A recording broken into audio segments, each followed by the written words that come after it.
Welcome to Gene and Mike do the New York Times crossword. Hi, I'm Jean. And I'm Mike. And today we are doing the crossword for Sunday, August 11th, 2024. So on this prime day in August, did you do the crossword? I did. And was it an august crossword? It was a prime crossword. It was? Good? Yeah, I thought it was a great crossword. Mm-hmm. I really enjoyed doing it. Well, good. Mm-hmm. What made it so good? I just thought the theme was very clever. Yes. And funny. Yep. Very funny.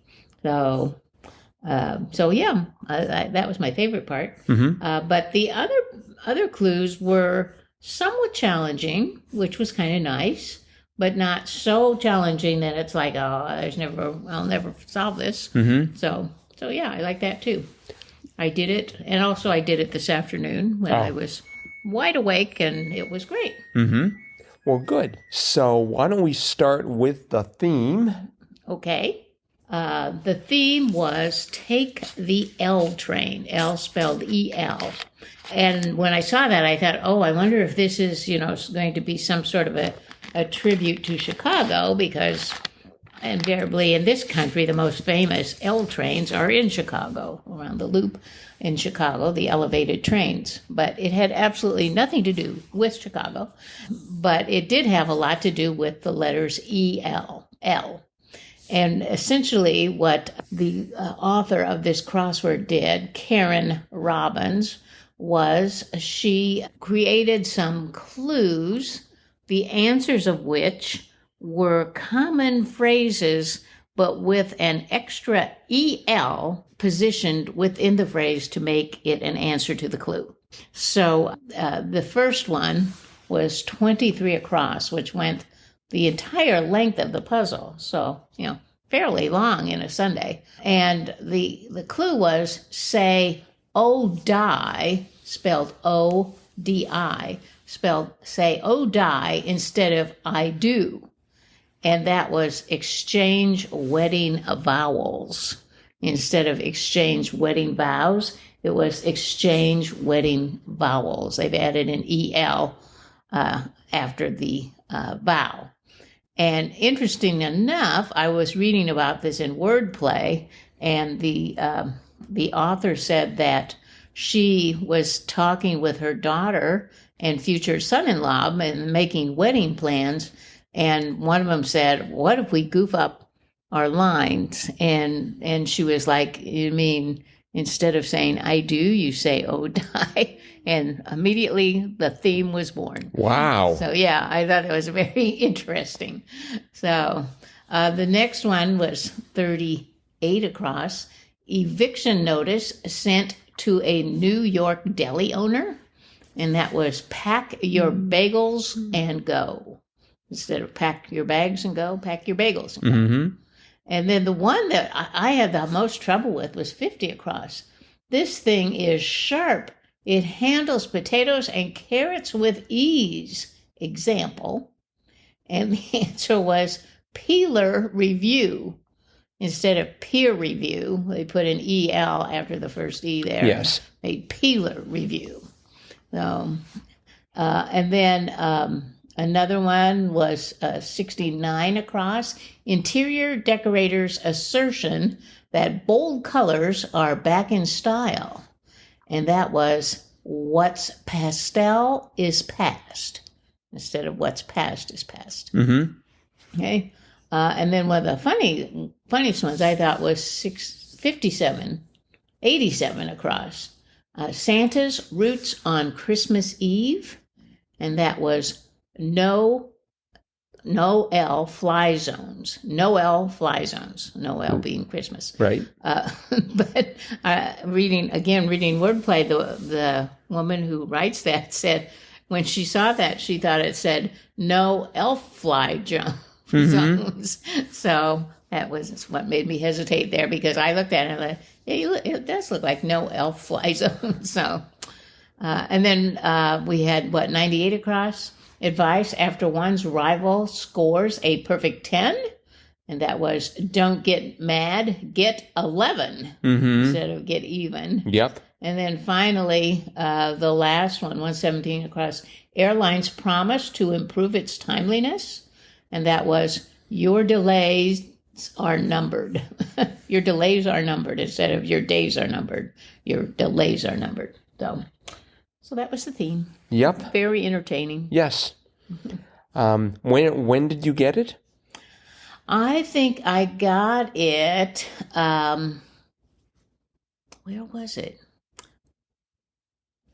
It was. I think maybe Pack Your Bagels and Go, because I was able to get that in the Downs, and I sort of figured out.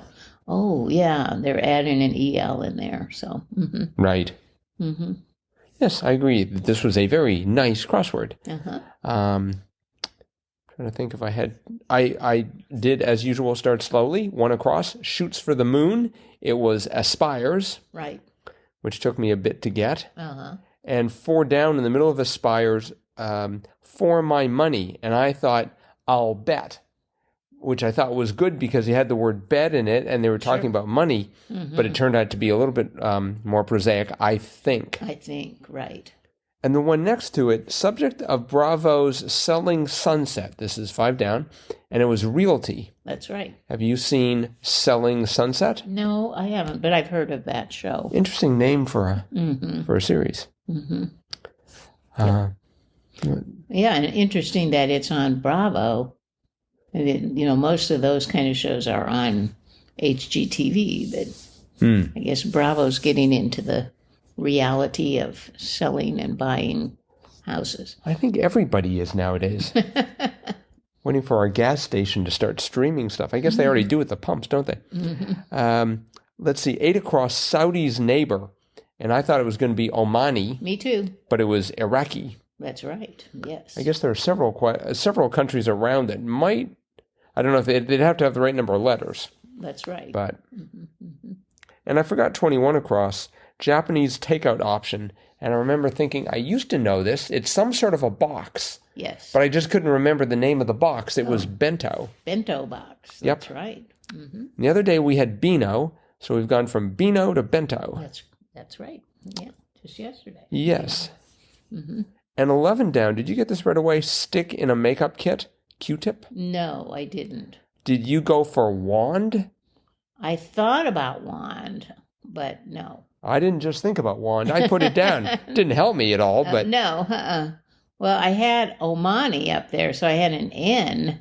And I'm like, well, I can't think of any stick in a makeup kit that begins with N, except maybe like a nail file, which didn't fit. So, but no, it was Q-tip. Yeah, I mean, my makeup kit only contains, toothpaste. It's not really a makeup kit. But, once I got Q-tip, then I knew immediately that 8 across was Iraqi. Yes. As opposed to Irani or Omani.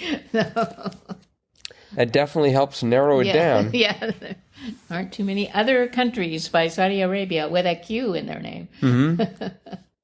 I liked 22 across. Best of all possible worlds, utopia. Yes. Can't disagree with that.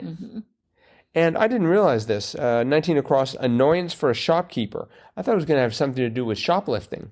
Oh, but it was loiterer. Loiterer. That's hard to say. I guess they just don't like people hanging around their shop, not buying things. I can understand that. So, yeah. Let's see. 16 down was funny. Maker of tiny trunks. Speedo. Right. I envisioned some sort of an elephant manufacturer. Not that they can do that. And 7 down, a company whose name is derived from service games, Sega. Right. I did not know that. I didn't know that either. I wonder, listeners, did you know that? Did you know where Sega came from? Let us know. crosswordpodcast@icloud.com. Yep. Thanks to my extensive crossword solving, I knew 30 down. Alfresco dining spot was a patio. I used to think when it was alfresco, it involved sprinkling cheese on it. Oh. But I now know better. Well, very good. Yeah, I'm pretty pleased. I've sort of had a lot of trouble in that kind of middle area, more over to the right than the left, but like 35 down, traffic jams, snarl-ups. I got snarl, but snarl-ups, I don't think I've ever heard of a snarl-up. No, and then the one next to it, 36 down, intense demeanor, edge. I wanted it to be edgy. Well, that's what I wanted to be too. And that's one of the reasons, both of those cross that Peeler review. Yes. That's why I had so much trouble with that, because I was like, I had the SNA, and then I eventually got the LUPS, but I'm like, is it snarl-ups? What else could that be? Snail-ups. Snail-ups, yeah, but I was just like, okay. But I mean, snail-up almost sounds right? Because it's a traffic jam. Things are moving slowly. Mm-hmm. So you could call it a snail-up or a snarl-up. Mm-hmm. Yeah, and then like 41 down, admitted to a doctor's office. Seen. Yes. That's kind of different too, but I mean, it makes sense once you get it. I put that in, and I was like, maybe that's right. Uh-huh. I think the reason I went for it was because they had something fishy for 45 across, and that was row. So I had the second letter being an E, and I had the last letter because blue dye, anneal, 60 across. So I had the E and the N. I thought, well, seen looks like it'll work. Mm-hmm. I think by the time I get up to 50% of the letters, I've got a pretty good chance of getting it. Very good. Although there are times when it'll be like 7 or 8 letters, and I'll have 7 letters, and I still don't know what the... In fact, there might be an example here somewhere. It might have been snarl-ups. That was an unusual answer, yes. 34 across. 34 across was expert conclusion, and I went for QED. I thought, that's very clever. It's also very wrong. It was ISE, as in expertise. Yes. Uh-huh. That was sort of clever. Mm-hmm. And we have that cross with 25 down, Greek goddess of the earth, Gaia, spelled the way that Gaia is supposed to be spelled, Gaia. Because remember a few weeks ago we had Gaea? Where is that? This is 25 down. Okay. We had a variant spelling of Gaia. Yes, we did. And I refused to. And I put it in Gaea. Oh, well, so of course the puzzle didn't solve. Right. And I'm like, well, okay, I'll try it with an I, and then I got the music. So. Okay. Mm-hmm. My last bit was 26 across, Le Mans race unit. So first I thought it's a lap. Yes, me too. And then I thought, oh, wait, it's because 3 down was Magician's Request, pick a card. Yep. I had card and thought, it's got to be pick. Mm-hmm. So it was starting with a K, so I thought, oh, it's kilometers per hour. So I had KPH. Oh, uh-huh. But it turned out to be KIL, which is sort of, looks a little off to me. But anyways. Well, yeah, I guess. I don't know. How do they say kilometer? Do they call them kills? They call kilograms kilos. Right. So maybe they call kilometers kills. I thought I've heard them referred to as clicks. Oh, I don't know. Sometimes when that's what I thought. I thought, oh, that must be short for kilometer. But I don't think KIL looks a little on the weird side, but I don't know. This got through the New York Times crossword expert reviews process, so it must be right. Right. 65 down. Let's see. 65 down was final purpose to Aristotle. And I had the second letter being an E, and so I went for death. Me too. Really? Yes. No kidding.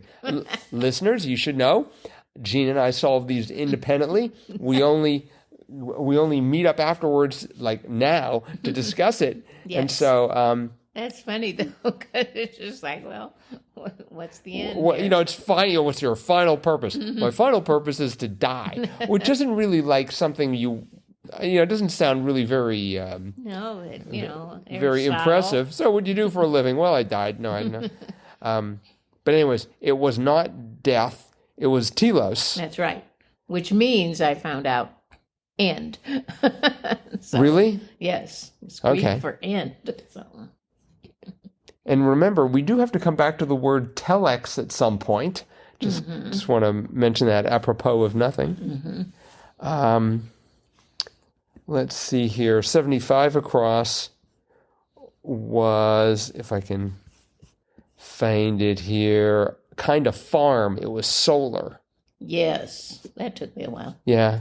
All I could think of was like a grain farm or a livestock farm. Right. Or an ant farm. You definitely wouldn't fit in 5 letters, though. No. I was shocked by 126 across. That being where the entire Newhart series actually took place in a dream. Yes. Really? They made an entire... They made an entire show about, and it was just in a dream. Did they discover that at the end of the show? Yes, on the very last episode. Really? Yeah. Well, if I was a viewer, I would have thrown something at the television at that point. No. I mean, Bob Newhart. He had a show a long, long time ago where he was like a psychologist. Yes. Yep. Yeah, that was called the Bob Newhart. Yeah. Show. Then he had a second show called Newhart, Right. where he was an innkeeper in New England somewhere. So anyway, when that show ended, on the very last scene, I can't read. I think he lost the hotel or the inn, and everything was bad. And then all of a sudden he wakes up and he's in the original Bob Newhart show bedroom scene, and he's he gets up, and then Suzanne Plachette, who played his wife, she's laying next to him, and she goes, "Bob, what's wrong?" And he goes, "I guess it was a dream." Wow. Yeah. Okay, that's pretty classy. Yeah, it was. It was very clever. Huh. Interesting. Let's see here. 90 down. 90 down was Academy endorsements casually. So I thought it was going to be DEGs for degrees. Oh, but wrong kind of academy. It was noms. Right. Actually, first I went for nods. Me too. But then we had to get don't get mad, get even, not don't get dad, get even. So that became noms. Right. So, all right. Well, I think that's probably it for today. Okay. This was again by Karen L. Robbins. It was her 3rd crossword and her first Sunday. That's right. And it was pretty impressive. I think so. So I think that is it for today then. We're going to wrap it up. Thanks everyone for listening. We'll be back with our cutting edge analysis of tomorrow's crossword tomorrow. Bye-bye.